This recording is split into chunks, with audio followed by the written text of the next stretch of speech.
On a bitterly cold winter night, I found myself at the hospital with my ailing mother. The clock had struck 2 a.m., and the sterile corridors echoed with the distant hum of medical equipment.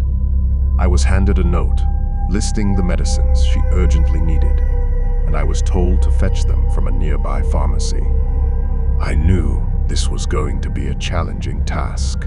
At this hour, the chances of finding an open dispensary nearby were slim, and the only option was to venture deeper into the desolate night. My heart sank as I remembered that the closest pharmacy was quite a distance away, and to make matters worse, I had to traverse a forest enshrouded in an eerie, bone-chilling frost. Despite my apprehensions, my mother's well-being was my utmost priority. So, I steeled myself and set out in my car, hoping to navigate the treacherous path ahead. The darkness was oppressive, and my headlights struggled to pierce the thick veil of night. I felt an overwhelming sense of vulnerability as I drove deeper into the darkness, my fingers white-knuckled on the steering wheel. Fear gnawed at me as I prayed for a safe journey. After what felt like an eternity, I emerged from the menacing forest, my relief palpable. I parked my car in front of the pharmacy and quickly purchased the much-needed medicines. The dread returned as I began the journey back, knowing I had to re-enter that ominous forest. My nerves were on edge as I approached the foreboding tree line, and my heart raced with each passing mile. Suddenly, something compelled me to halt. My headlights revealed a parked car in the middle of the forest road. I turned off my lights, cautiously approaching the vehicle. I peered inside, hoping to find someone in need of assistance, but to my bewilderment, the car was empty. A chilling unease gripped me as I scanned the surroundings, searching for any signs of life.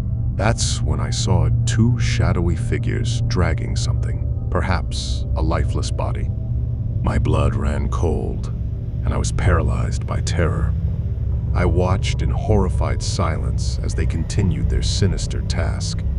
I couldn't tear my eyes away, compelled by a morbid curiosity and a growing need to understand what was happening. But my heart sank when I realized that someone else had noticed my presence. A third figure emerged from the parked car. This newcomer, clutching a knife stained with fresh blood, stepped out with an eerie calmness. Panic surged through me as I realized the peril I was in.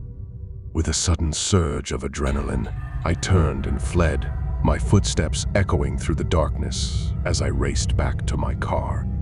I drove away as fast as I could, my mind racing with fear. I kept glancing in the rearview mirror, praying they weren't pursuing me. Thankfully, they didn't give chase, and I returned to the hospital, trembling and horrified. The next morning, I reported the chilling encounter to the police, hoping they would unravel the mystery. But it seemed the malevolent figures had vanished without a trace. I couldn't shake the feeling that they had changed their sinister plans after spotting me, choosing to conceal their gruesome secret in some hidden corner of the night.